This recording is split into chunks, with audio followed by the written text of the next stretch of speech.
Olá pessoal, tudo bem com vocês? Eu sou o professor Pedro e hoje teremos mais uma aula de história.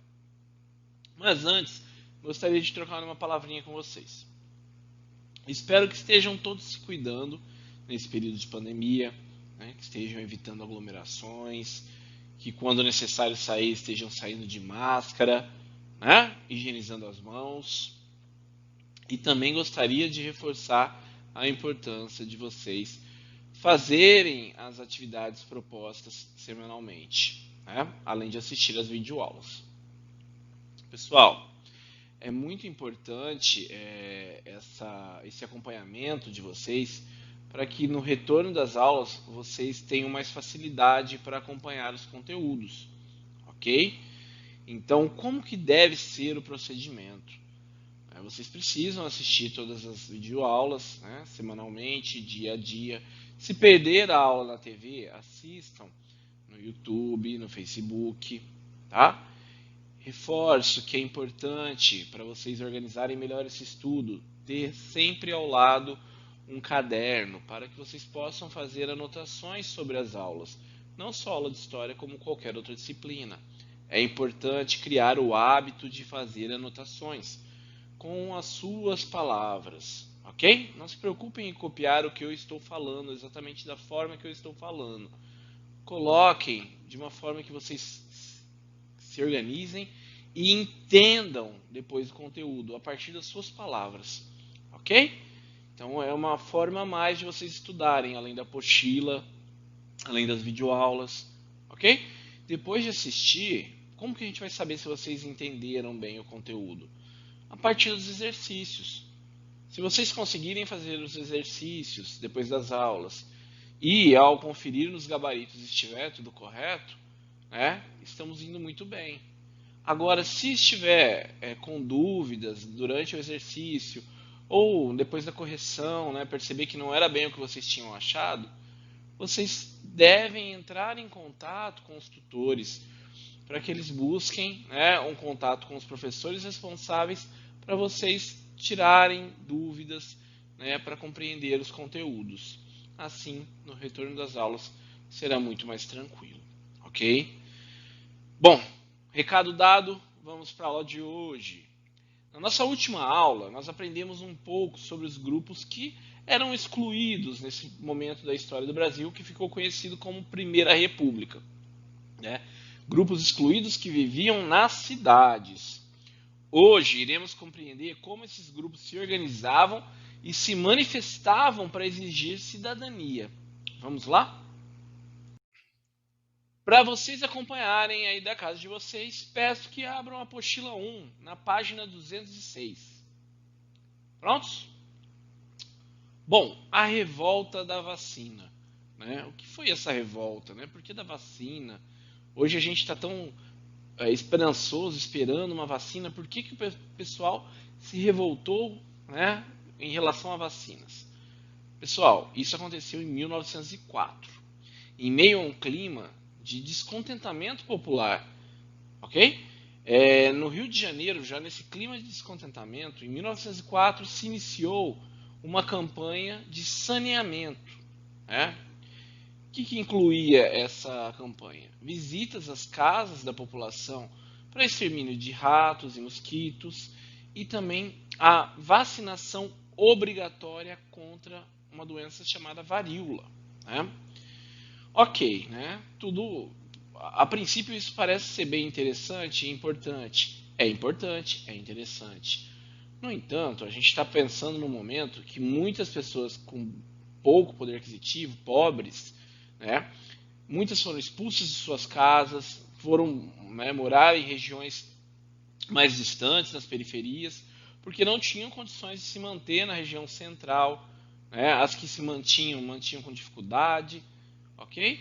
Então existia uma desconfiança com o governo, né, que mostrava que não estava muito favorável a quem era pobre.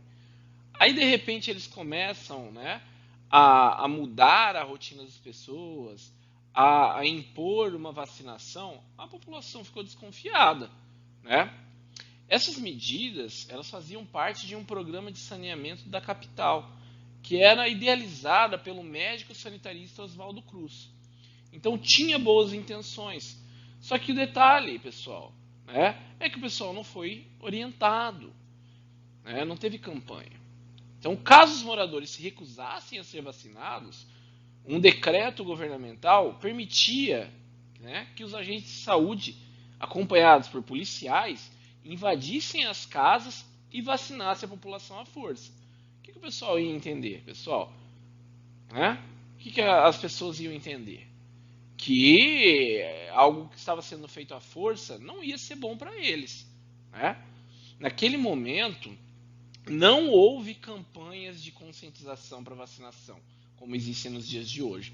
Então a população não entendia, só sabia que vinha alguém que ia picar eles, falando que era vacina. Existia um medo da população. Então, a tensão acumulada se transformou em revolta quando essas medidas foram tomadas. A população, que em nenhum momento foi esclarecida sobre a importância da vacina e tinha muito medo dos seus efeitos, considerou o decreto mais uma das várias violências e intromissões do governo em suas vidas. Entre os dias 10 e 16 de novembro de 1904, a cidade do Rio de Janeiro virou um cenário de guerra em um confronto que ficou conhecido como a Revolta da Vacina. A população saiu às ruas apedrejando comércios, delegacias e quartéis, saqueando lojas, queimando bondes, arrancando trilhos e atacando policiais. Tudo isso gerou um grande problema por dias na cidade do Rio de Janeiro. Observe essa imagem, uma fotografia desse momento histórico. É um bonde tombado pela população. Ao final do confronto, desses vários confrontos, havia mortos e feridos de ambos os lados, do lado do governo quanto do lado da população. Muitos revoltosos foram presos, mas o governo acabou cedendo às reivindicações e acabou com o decreto da vacinação obrigatória. No entanto, isso não diminuiu as perdas das camadas mais pobres nesse processo de modernização e higienização da capital. À medida que as reformas urbanas avançavam, regras de comportamento eram impostas pela prefeitura aos moradores do Rio de Janeiro. Por exemplo, para frequentar o elegante centro da cidade, todo revitalizado, reformado, era obrigatório usar terno e sapato. Porém, a maioria da população andava descalça e em camisas normais, trajes sem casaco, roupas normais. Dessa forma, os pobres foram proibidos, além de tudo, de dividir aquele espaço com as pessoas de posse. Além de serem expulsos, eles não podiam frequentar a região que estava toda embelezada, porque era proibido andar sem as roupas apropriadas naquela região. Como vocês viram anteriormente, outras capitais e cidades do país que fizeram modernizações urbanísticas também expulsaram as pessoas mais pobres da região central. A cidade moderna, assim como a república, como vimos, não era, infelizmente, para todos, como o nome república orienta que seja. Página 208. Os operários vão à luta. Pessoal, as elites agrárias que dominavam a Primeira República, a política na Primeira República, insistiam na ideia de que o Brasil tinha uma vocação agrária e por isso não apoiaram a industrialização. Mesmo assim, o número de fábricas aumentou significativamente nas primeiras décadas do século XX. Então, poderia aumentar muito mais, obviamente, se tivesse apoio, mas não houve uma queda, certo? O número de fábricas aumentou. Se o número de fábricas aumentou, quer dizer que também cresceu o número de operários empregados por elas. Então, também cresceu o número de operários, certo?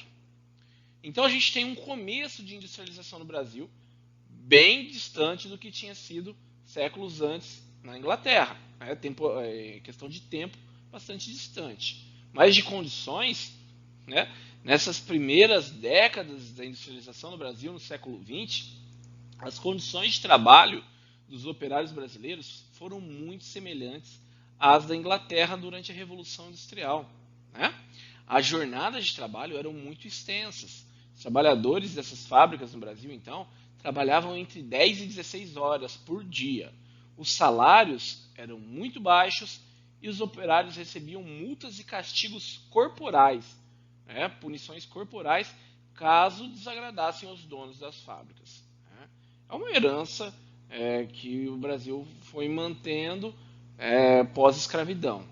Os castigos corporais acabaram se tornando prática comum nesse começo, né, de república. Mulheres e crianças eram obrigados a trabalhar para ajudar no sustento da família. Como o salário era muito baixo, todo mundo tinha que ir para o trabalho. No início do século, a organização dos operários era dificultada pela lei, que permitia a prisão de pessoas que fossem consideradas agitadoras ou baderneiras. Então, quem reclamasse era caso de polícia. Era agitador ou baderneiro, não tinha o direito de reivindicar seus direitos. Né? Por exemplo, pessoal, para obter uma renda mensal de 50 mil réis, que era a moeda da época, era preciso trabalhar entre 12 e 16 horas por dia, inclusive aos sábados, e pelo menos 2 domingos por mês. Para se ter uma ideia de como um operário ganhava pouco, o aluguel em um cortiço de São Paulo custava 40 mil réis por mês. Né? Além disso, não havia nenhuma lei que protegesse os trabalhadores. Não havia direito a férias, aposentadoria ou licença médica. Quando os trabalhadores adoeciam, né, os trabalhadores continuavam a trabalhar, mesmo doentes, para não perder o emprego. Essa situação de superexploração levou os operários a se organizarem em sindicatos. Né? Os sindicatos, então, era uma forma deles se organizarem e discutirem sua situação. Nesse aspecto, as experiências políticas dos imigrantes europeus foram muito importantes. Né? Os imigrantes europeus que estavam chegando, né, desde o fim do tráfico de escravos, eles tiveram na Europa experiências políticas, né, de associação de operários. Então eles trouxeram essas experiências para o Brasil. Né? Alguns deles haviam tomado contato com ideias anarquistas e socialistas antes de virem para o Brasil. Ideias então que pensavam em uma política mais igualitária entre operários e donos de das indústrias. Né? E usaram esses conhecimentos para organizar os trabalhadores, organizar a luta pelos direitos dos trabalhadores. Né? Então a gente vai ter um momento de início de industrialização, mas também um início de uma luta por mais direitos trabalhistas. Ok?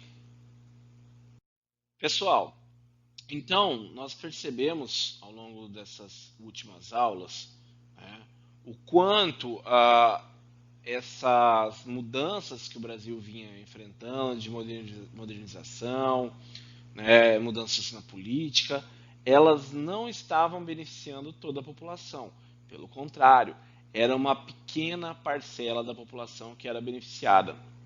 Vocês viram que no campo, os sertanejos enfrentaram muitos problemas e se organizaram, não ficaram calados diante da situação. Eles foram à luta, então.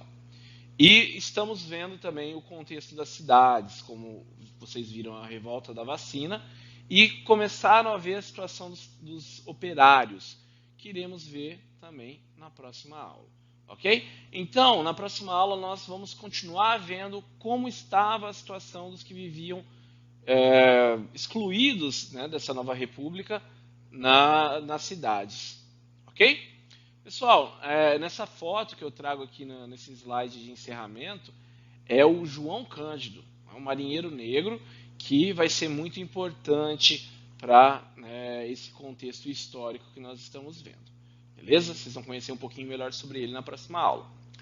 Bom, pessoal, na aula de hoje, então, conhecemos alguns dos movimentos populares que buscavam melhores condições sociais durante esse período que ficou conhecido como República Velha. e vamos continuar esse assunto na nossa próxima aula. Ok? Pessoal, espero que tenham gostado da aula. Acima está meu contato caso tenham dúvidas.